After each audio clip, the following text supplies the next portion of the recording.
Les sujets des éclipses d'été 2019, je vous rappelle, le 2 juillet, l'éclipse du Soleil en Cancer et le 16 juillet, l'éclipse de la Lune en Capricorne.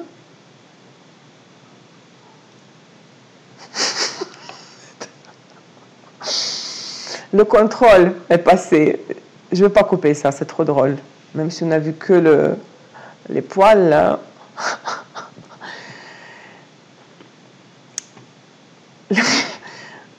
Ok.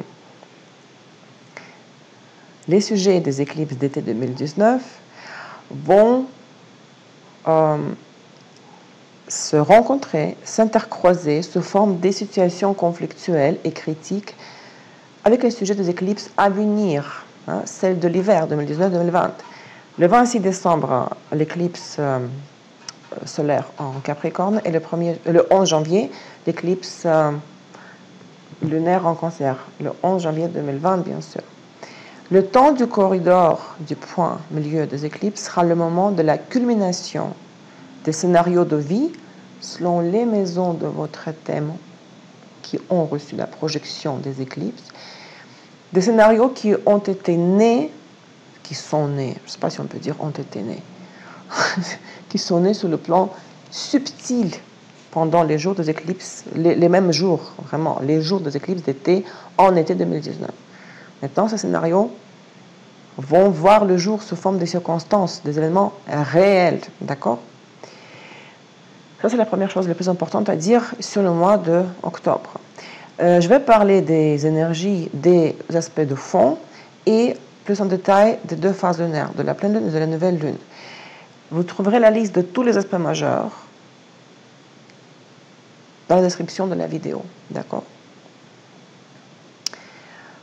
Alors, les énergies de fond. Le mois d'octobre, hein, les énergies transformatrices de Pluton et du signe de Scorpion vont se ressentir très fort. Pluton, pendant tout le mois, va être, entre guillemets, suspendu dans le 20e degré de Capricorne, en se retournant vers la phase, vers le mouvement direct le 3 octobre, après Saturne qui est devenu direct le 18 septembre. La reprise de la phase directe de Pluton par Pluton va se faire en même temps qu'il formera le carré avec Vénus, aujourd'hui le 1er octobre quand j'enregistre la vidéo. Ce qui donnera la nouvelle énergie, ce qui donnera des nouvelles énergies, des nouvelles opportunités de transformation dans les relations et dans nos approches financières, dans nos approches aux questions financières. Que va apporter la phase directe de Pluton? Elle ouvre des opportunités pour des changements radicaux et profonds.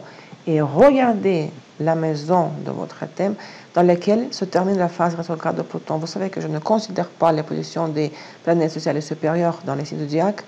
Pour l'astrologie natale, leur impact est purement événementiel.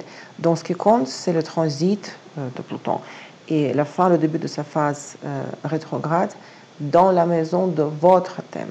D'accord? Les processus qui se déroulaient dans le secret, pas à la surface, depuis les 5 derniers mois, depuis avril, depuis le début de la phase rétrograde de Pluton, vont maintenant gagner en force et se manifester à l'extérieur. Neptune, juste au passage comme ça, est rétrograde bien sûr tout le mois jusqu'au 27 novembre. Uranus est rétrograde tout le mois jusqu'au 11 janvier 2020. Et Mercure deviendra rétrograde toute la fin du mois d'octobre. Ça veut dire que Jupiter et Saturne, Vénus et Mars sont directs. L'aspect de fond du mois de septembre était le carré Jupiter-Neptune. J'en ai parlé dans la dernière vidéo, dans la vidéo précédente, le mois de septembre. Il a été exact le 21 septembre. Les planètes sont entrées en contact la première fois en juin 2019 et l'aspect de septembre était le dernier contact exact entre elles. Le danger de cette période du carré Neptune-Jupiter est dans des grandes attentes, dans l'idéalisme excessif, dans la tentation de poursuivre un rêve ou le rêve.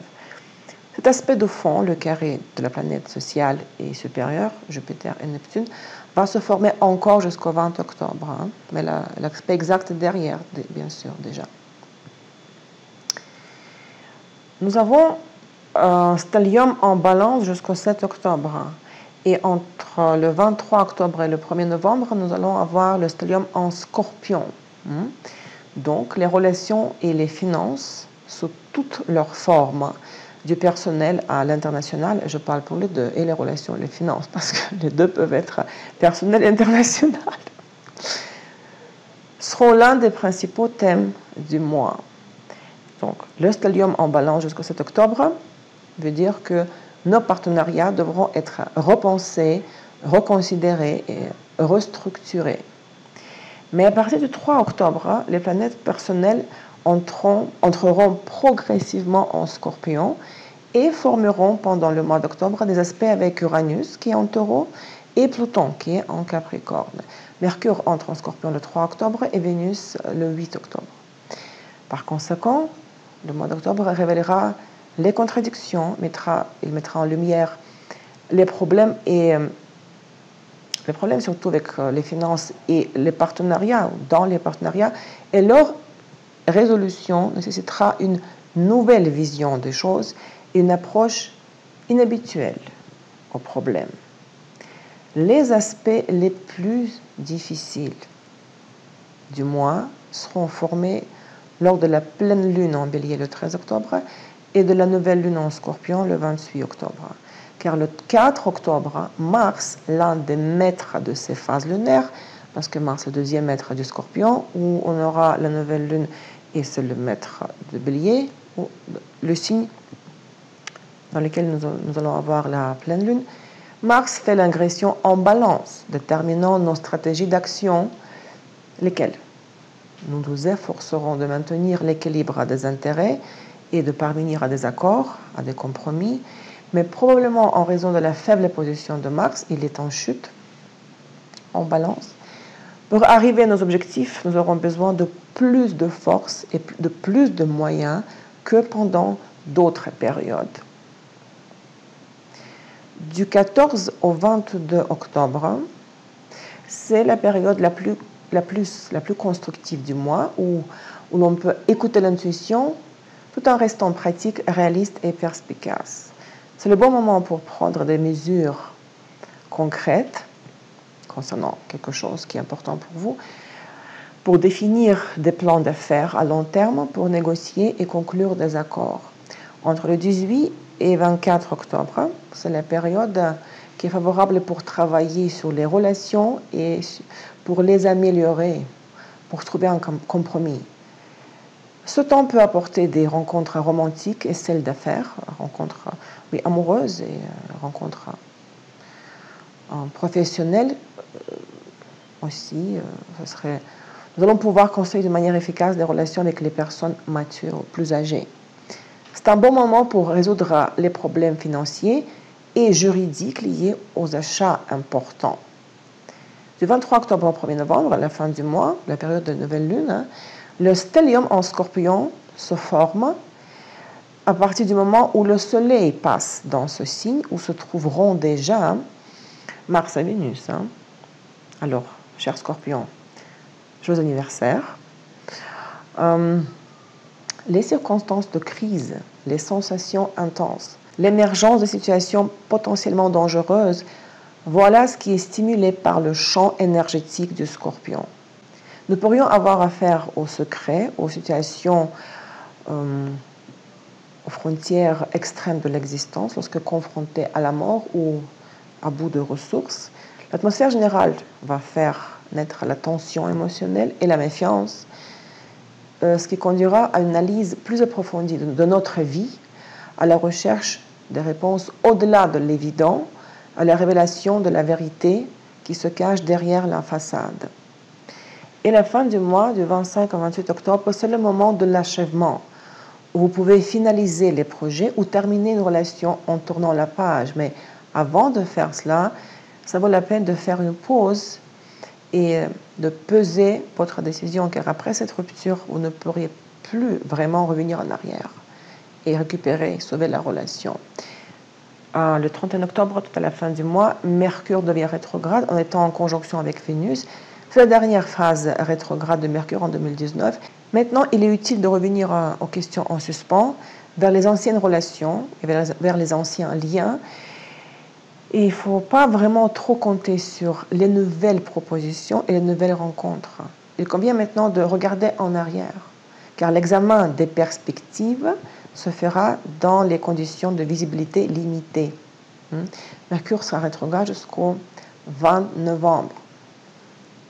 Alors, la pleine lune, le 13 octobre, dans le 20e degré de Bélier, 23,51. Pour Montréal, c'est 17,07, 23,07 l'heure de Paris. Les deux, et la pleine lune et la nouvelle lune du mois seront très difficiles, très complexes.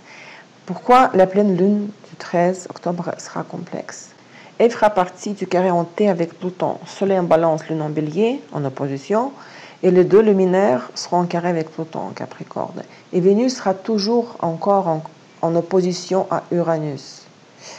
Donc, dans les jours proches de la pleine lune, dans la vie de la société, à cette échelle-là, des manifestations contre l'ordre existant, des affrontements avec les forces de l'ordre, des scandales liés à des personnages célèbres ou dans la vie des personnages célèbres seront possibles.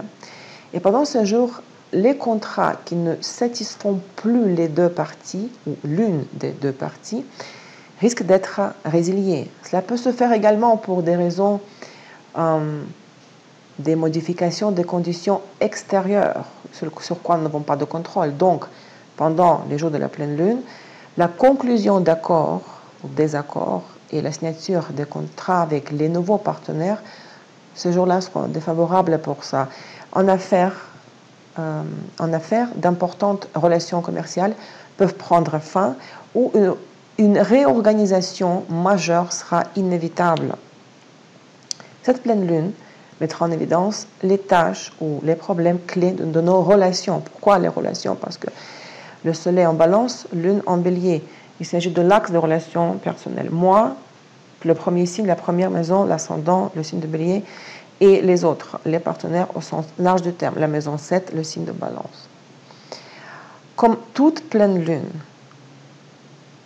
qui est le point culminant du mois lunaire et qui fait revenir à la surface un certain problème, cette pleine lune en bélier du 13 octobre mettra en lumière le conflit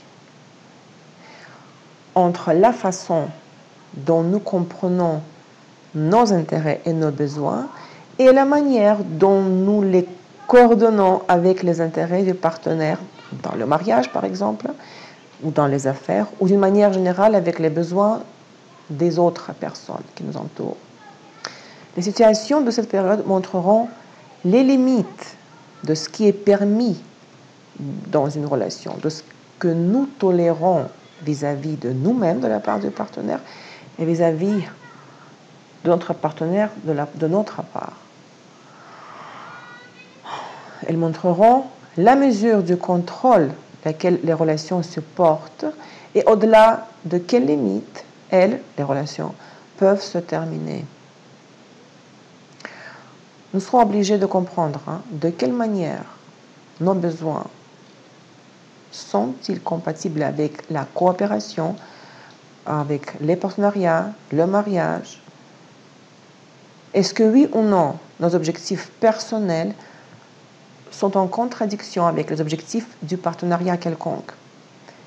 Si nous voulons préserver, garder et sauver une relation, nous allons devoir trouver des moyens de réconciliation et de l'harmonie. Mais des alliances faibles et des relations sans espoir, ou qui sont en train de se terminer, risquent d'aboutir à un divorce, à une rupture, à une séparation. Pleine lune sur l'axe balance-bélier. Bélier-balance, d'abord on cite la lune. Dans tous les cas, c'est ce que je dis toujours, il est plus important de regarder l'axe des maisons de votre thème où l'opposition sur les lunes est projetée. Dans ce domaine de la vie, vous allez vivre les altercations, les oppositions, les situations de choix et les situations de l'inévitabilité de trouver un compromis. Ce qui est plus important, c'est l'axe des maisons, parce que les maisons reflètent la couche événementielle du thème. L'axe des signes, c'est au niveau psychologique. Donc, si vous voulez savoir, comprendre quel impact telle ou telle pleine ou nouvelle lune a sur vous, sur votre vie, sur votre situation, tracez la projection des transits sur les maisons de votre thème. Et la deuxième phase lunaire importante, majeure, du mois d'octobre, c'est la nouvelle lune en Scorpion, donc le 27 octobre à 23h38 heure Montréal et 28 octobre à 4h38 du matin heure de Paris, 85 degrés de Scorpion. Pareil, ça sera difficile, hein, cette nouvelle lune. Hein. Elle sera difficile et complexe. Elle sera en opposition exacte avec Uranus en Taureau sur le fond du carré Mars-Saturne et sur le fond de la conjonction Mercure-Vénus. Pourquoi sera-t-elle difficile, cette nouvelle lune?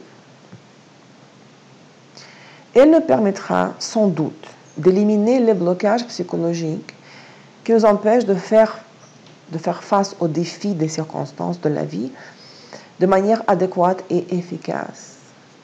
Mais les événements qui vont stimuler ces processus peuvent être douloureux et stressants. L'opposition d'Uranus, parce que le Soleil sera en opposition avec Uranus, joue un rôle énorme dans le thème de la nouvelle lune. Cette opposition porte le potentiel de la libération ou de la perte. Mais je pense que quand on se libère de quelque chose, c'est toujours une perte, parce qu'on perd une partie de ce que nous avions avant. Hein.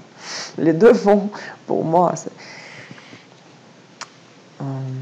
ensemble.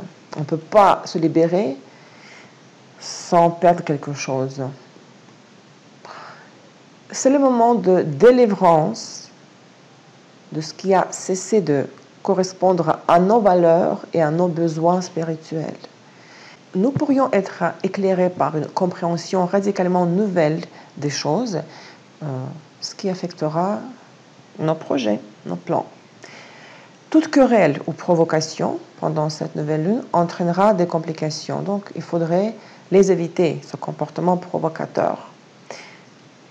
Les relations importantes pour vous, les relations qui vous tiennent à cœur, peuvent être vues sous un angle inattendu. Quels sujets seront-ils mis en avant pendant cette nouvelle lune?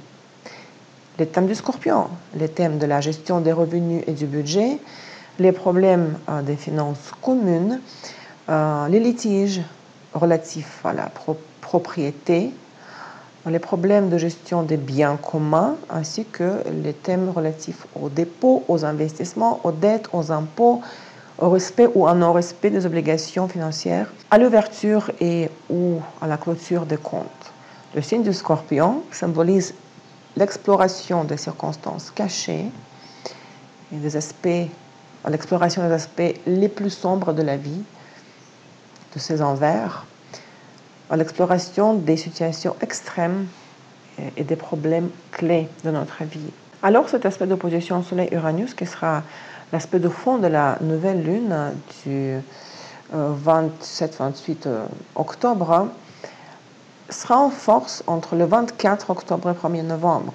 Il renforce l'esprit rebelle et peut provoquer une vague de protestations contre les conditions existantes ou contre les actions des autorités. Donc, pour cette raison, il y a une forte probabilité d'attaques terroristes, de force majeure, des catastrophes naturelles. Il faudra gérer, contrôler notre fond émotionnel. Nous pouvons observer dans le comportement des autres et dans notre propre comportement le radicalisme hors échelle. Il ne faut pas faire de projet à long terme pendant cette nouvelle lune. Parce qu'on dit toujours qu'il faut planifier le mois lunaire. Mais pas dans ce cas-là, parce qu'il s'agit de cette opposition Soleil-Uranus. Il ne faut pas entamer les changements importants. Mais le changement peut venir de l'extérieur, par le biais des événements extérieurs que vous n'avez pas planifiés, que vous n'avez pas prévus et sur lesquels vous n'aurez pas de contrôle. Et ici, dans ce cas-là, si ce changement entre dans votre vie. Il faudra faire preuve de souplesse pour répondre adéquatement aux défis. C'est aussi un aspect de volonté personnelle du rébellion contre les autorités, opposition Soleil-Uranus. Donc, il peut renforcer le désir de liberté à tout prix lorsqu'on ne pense pas aux conséquences. Mais il vaut mieux ne pas succomber à de telles humeurs pour ne pas détruire ce qui doit être changé, transformé et ne pas jeter complètement, totalement de votre vie. Donc, en raison de la présence de cet aspect dans le thème de la nouvelle lune, Soleil opposition Uranus, le démarrage des projets ambitieux, nouveaux, est défavorable à la fin du mois. Et de plus, à la fin du mois, Mercure ralentit avant de se tourner vers la rétrogradation. Donc, mes amis, voilà, bonne chance à tous pour ce mois d'octobre. On est comme déjà à la fin de l'année, on a du mal à croire comme le temps passe vite.